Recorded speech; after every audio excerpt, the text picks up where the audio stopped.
जहाँ तक मनरेगा का सवाल है, ये तो मैं समझता हूँ कि ये महात्मा गांधी जी का नाम ही मिटाना चाहते हैं। बात तो करते हैं महात्मा गांधी जी,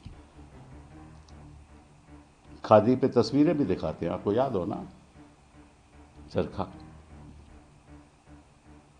लेकिन चक्रव्यूह चलाते हैं।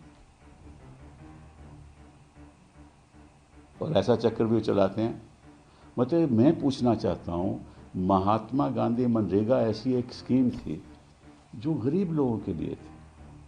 आपको याद होगा कि कोविड के वक्त इतनी काम आई है इसके, ना स्कीम होती तो बड़ी प्रॉब्लम हो जाती।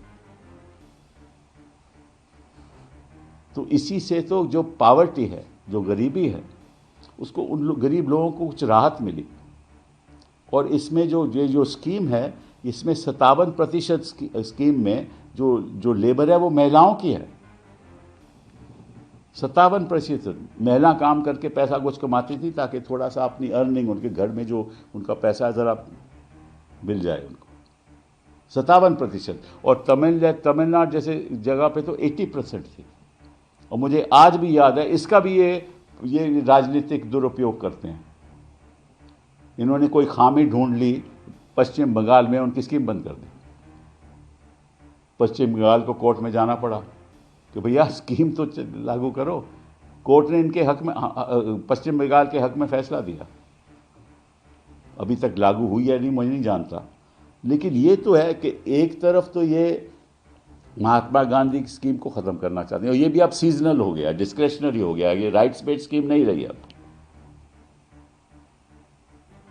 और सबसे जो दुख की बात यह है कि इस स्कीम के अंतर्गत केंद्र सरकार की जो कंट्रीब्यूशन है वो 90% थी, मटेरियल के ऊपर और लेबर के ऊपर 90%।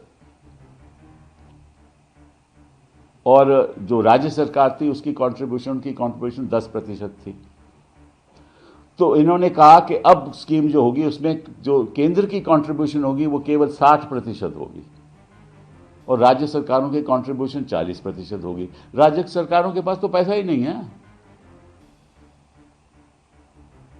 तो स्कीम कहां से लागू करोगे? तो सीजनल 40% कंट्रीब्यूशन राज्य सरकारों की, और कहा है कि 100 दिन की हम 125 दिन की हम गारंटी करते हैं। कहां से गारंटी करेंगे?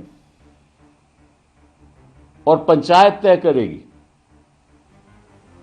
मतलब कि जो मतलब इस देश में गरीब के लिए तो कोई कुशन है नहीं ना। बाकी देशों में जब गरीब को मतलब कि बेरोजगार हो जाए कोई तो उनको डोल मिलता है, सरकार ही पैसा देती है। यहां वो कुशन तो है नहीं। ये एक ऐसी स्कीम थी जहां थोड़ा बहुत कुशन था, वो भी इन्होंने खत्म कर दिया। और आपको मालूम है कि प्रधानमंत्री जी ने, मैंने खुद सुना, मजाक उड़ाया था इस स्कीम का, सदन में आके मजाक उड़ाया था, फिर उसको अपनाया। जी राम जी की क्या बात करते हैं, हर बात पे राम।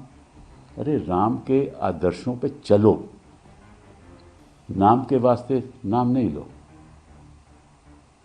जो सरकारें गिराता है, जो प्रदूषण के बारे चर्चा नहीं करता है, उसको राम से क्या ताल्लुक? ये तो दूसरी बात हो गई। और तीसरी बात वो है अपनी न्यूक्लियर एनर्जी। उसकी भी कहानी सुन लीजिए आप।